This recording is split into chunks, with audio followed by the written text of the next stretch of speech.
You said that dependent origination can explain why life, I don't know, why life is here, why we have a life. Could you explain in more details that we can use this concept in our daily practice that we may not need to face samsara anymore? Or to use paticca in your daily practice?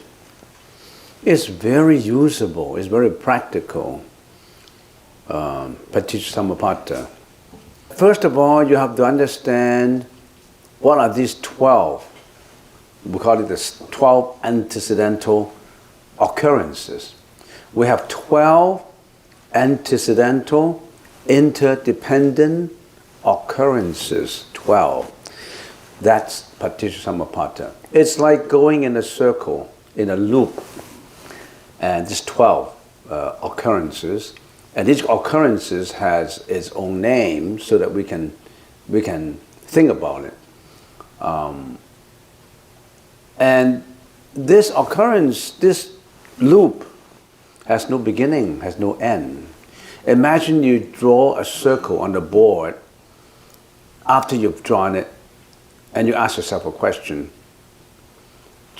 The picture itself, where does it start? The line, where does it start? Where does it end? The point where it starts is the point where it is ending. There's no beginning, there's no end.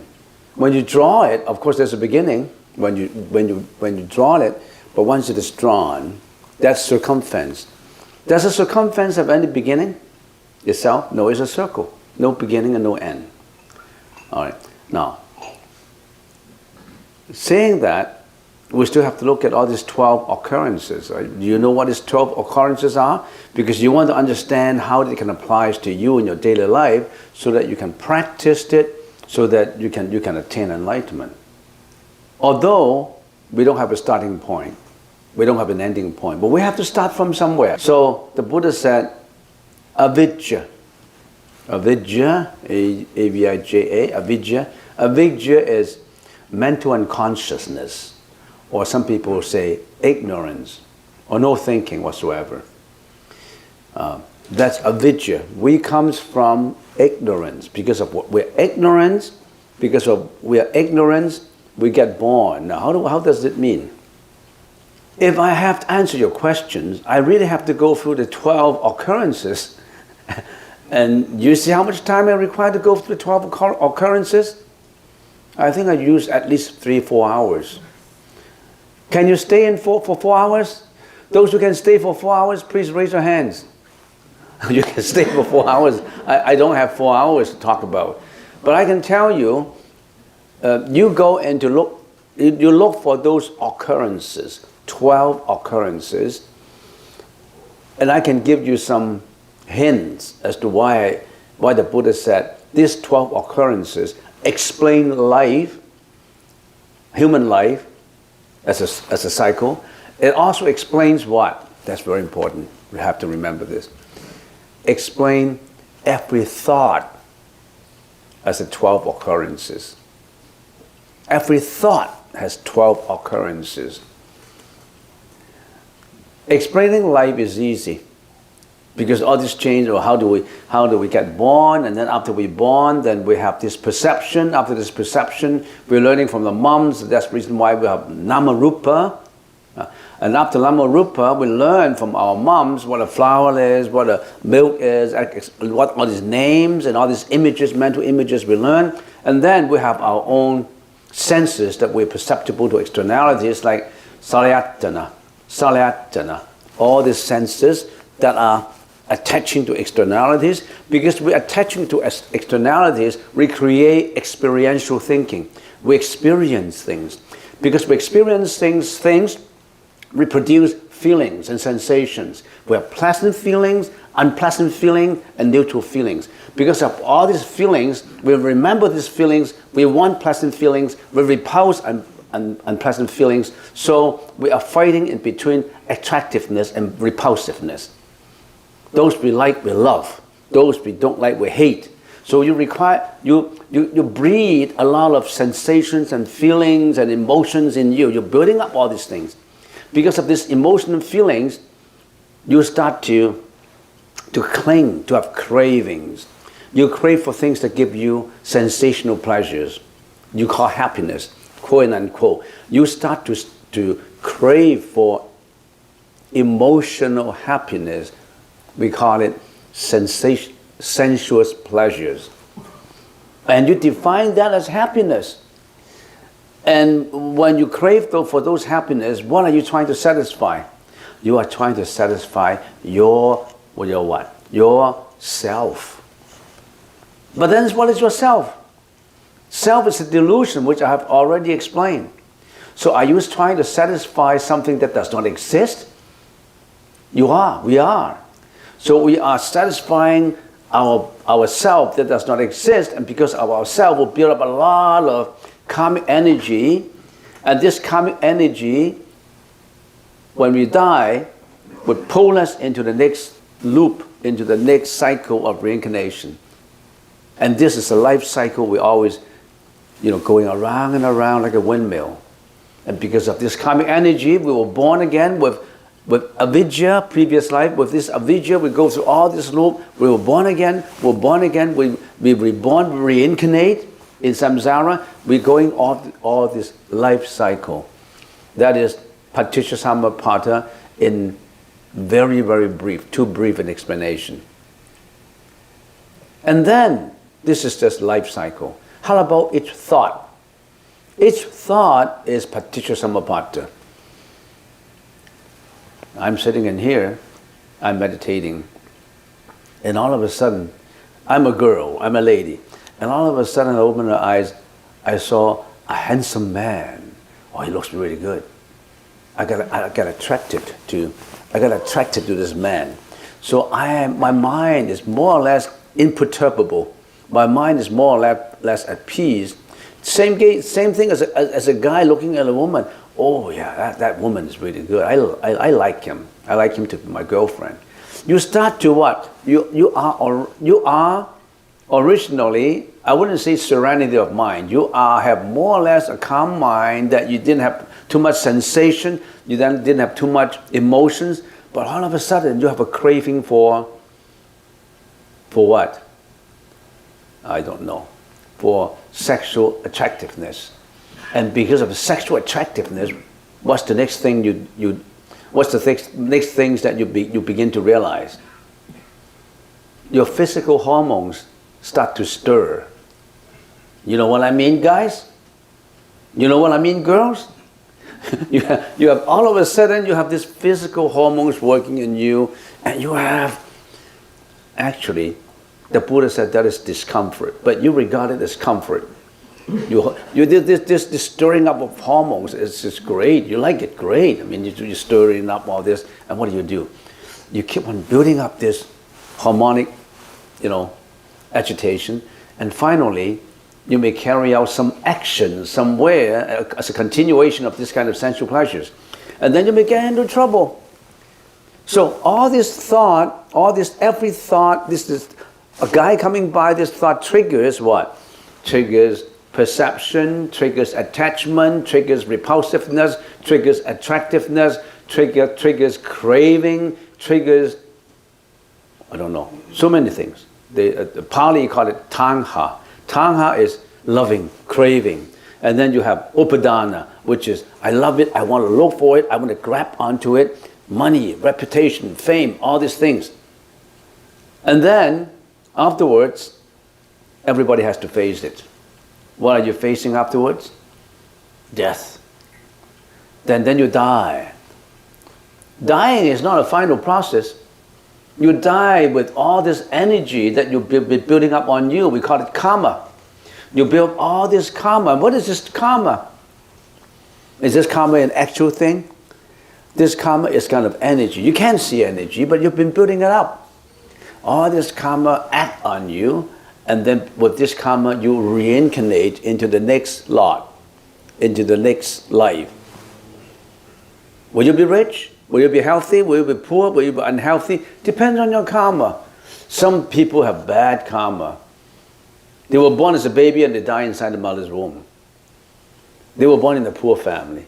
They were born in a family that the dad is an alcoholic. And some people get born in a family where their dad are responsible or rich. You know, why are everything different?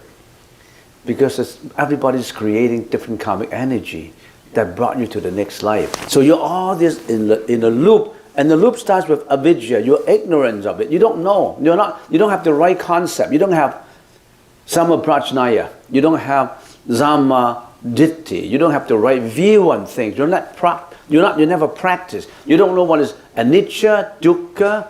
You don't know what is impermanent. You always attach.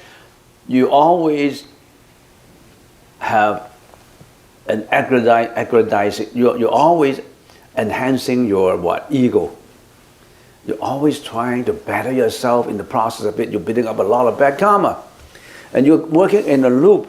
We have been in a loop for a long time. That thought is the same thing.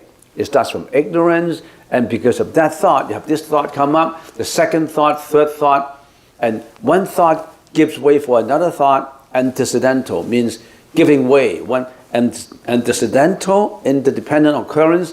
One thought of sexuality goes away, another thought of sexuality comes up, which enhances vigor and goes on to a third thought, and all of a sudden, another thought of greediness comes up, another thought of selfishness comes up, and maybe you're involved with a relationship that you dislike, maybe a thought of harmfulness. You like to harm your loved enemies. You like to kill.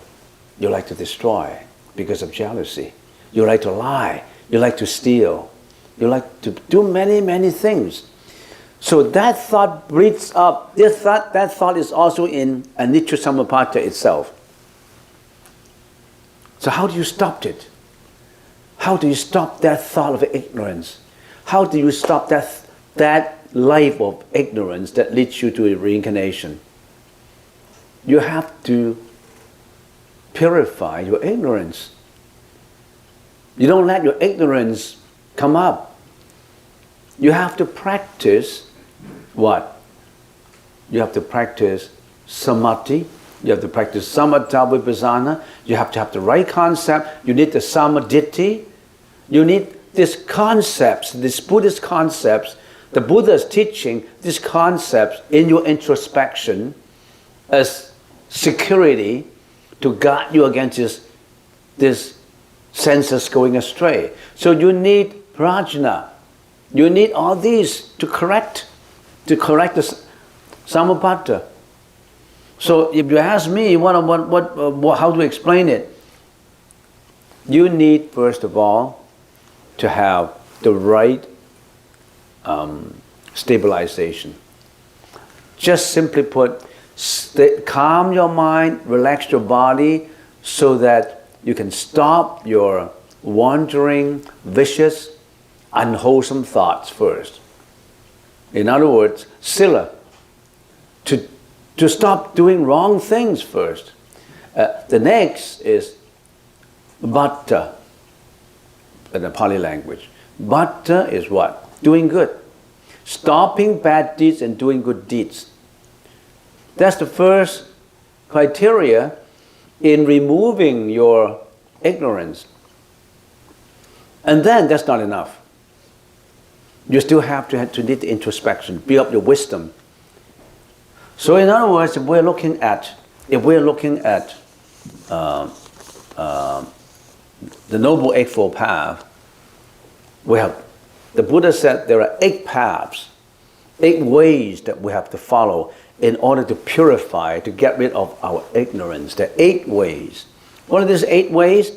First one, right perspective. The right perspective. And some people say the sublime or supernormal or noble but just call it right perspective. You need to have the right perspective, as I explained it to you. You need to have the right concepts in your mind. If your mind do not have the right concepts, you only have the concepts of ego, concepts of ignorance, concepts of fear, anxiety, hatred. Those are not the right concepts. You need to have the right perspective, the right concept, the right orientation. I want to go to the path. The right orientation is you've got to have the right perspective. I want to get onto stabilization. I want to get onto introspection. I want to get onto the Buddhist teaching with all this conceptual understanding. I want to get into it and turn my conceptual understanding into prajna, the right orientation. You need the right perspective and the right orientation. And then that's not enough. That's only your intention. That's only what you understand. That's only your destination. You know your destination. You have all the necessary equipment, your knapsack, your shoes, your clothes, you're all equipped with the right thing. That's the right perspective, right orientation. You have the right destination, but you still need what? You still need to walk it. So you need to have right speech, right action, and right lifestyle. Right speech, samavaka. Right action, samakamanta. Right lifestyle, ajiva. What is right speech? You must abstain from lying, slandering, foul language, cursing. You have to have, you must do what? You must do good first. You have the right destination. You have the right concept, but you're not doing good. Your speech is not good, your action is not good, then you're not working on it. So you need to have the right speech and right action and right lifestyle. So, right perspective, right orientation, right speech, right action, right lifestyle. We got 5 there. And how about the 3 more? The remaining 3 more deal with what? Deal with how you practice in the introspection, internally. Right effort, right introspection, and then the right mental equilibrium. So all this together, you got the eightfold path. The first 2 deal with wisdom. The second, the following 3, right speech, right action, right lifestyle, deals with morality.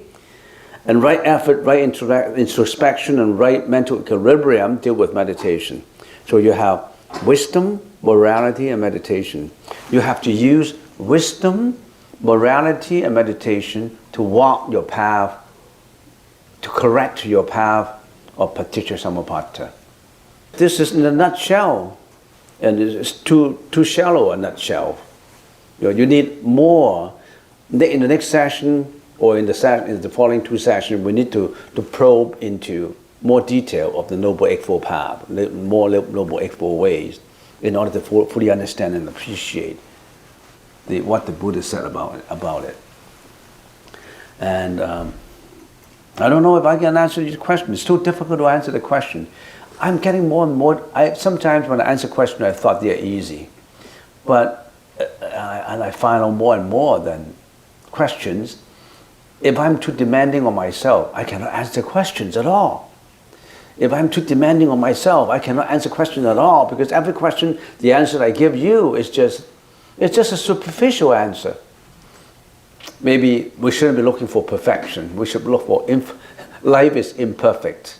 Life is imperfect, as long as you understand. Just now I mentioned that paticca samuppada is about all the necessary conditions come together for something to happen.